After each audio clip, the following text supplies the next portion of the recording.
Welcome to another episode of Solid Ground. If you take a look at what's going on in the world today, anyone with common sense can tell you that this world is the less than ideal place to be in right now. Look at all the wars that are breaking out. What about societies becoming more circular? And what about our younger generation who are living a life without any boundaries? How do we solve such issues? How do we make the world a better place? Where is God in all of this? Because of what's going on around the world today, and because of the rise of new atheism, the topic for today is, can men live without God? The definition of atheism in the Stanford Encyclopedia of Philosophy is this: the negation of theism and the denial of the existence of God.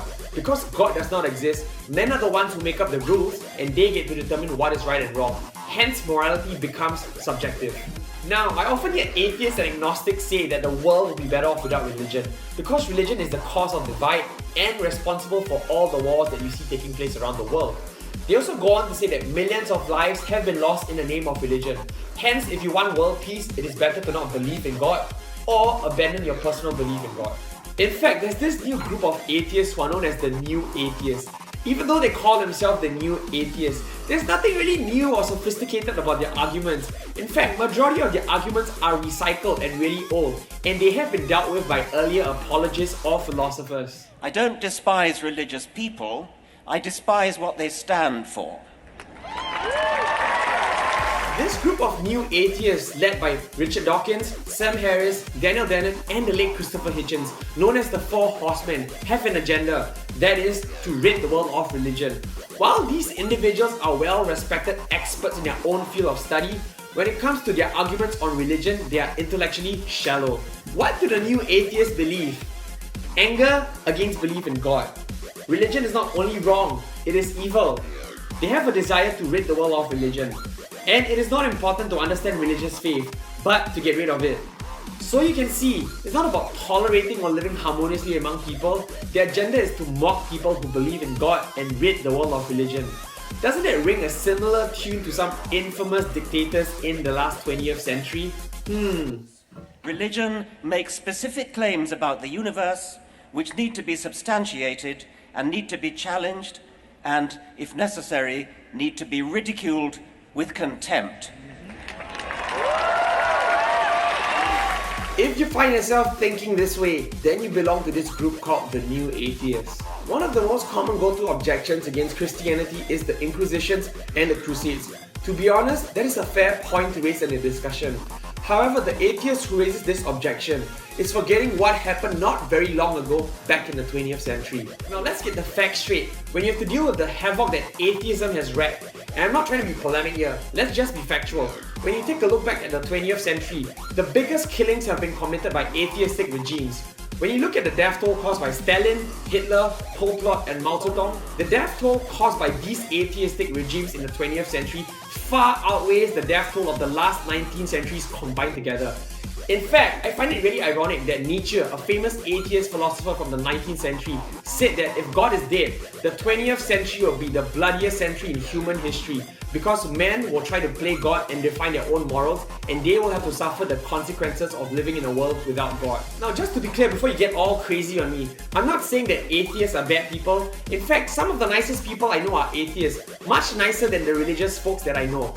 The key lesson is this: never judge a worldview by its abuse. If you want to know if a worldview is true, you take the claims the worldview is making and you measure that against the test of truth to see if those claims are true. That is the job of the apologist, to measure true claims. Now, moving on back to the Inquisitions and the Crusades. Do not think for a moment I was trying to escape that. The fundamental difference between the deaths caused in the Crusades and the deaths caused by atheistic regimes is this: those that killed in the name of God, those who caused violence in the name of Jesus Christ, reason should tell you that that is the illogical workings of the teachings of Christ.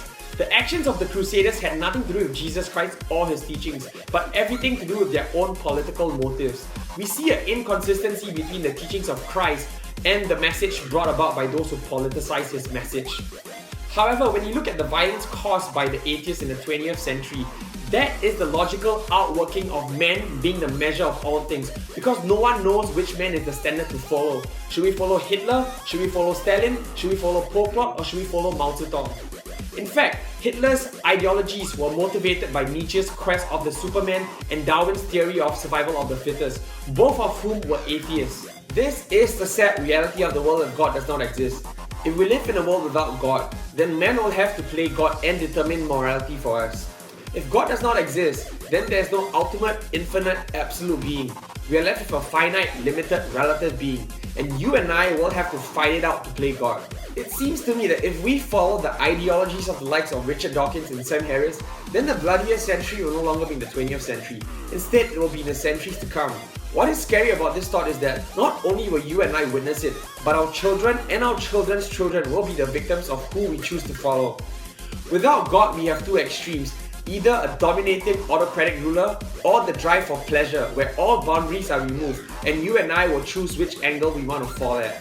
Sadly, America and many other nations are headed in that direction where they try to determine morality without God. All of us would like to think that we are good people, and that's a fair thought. But the question is, good compared to who?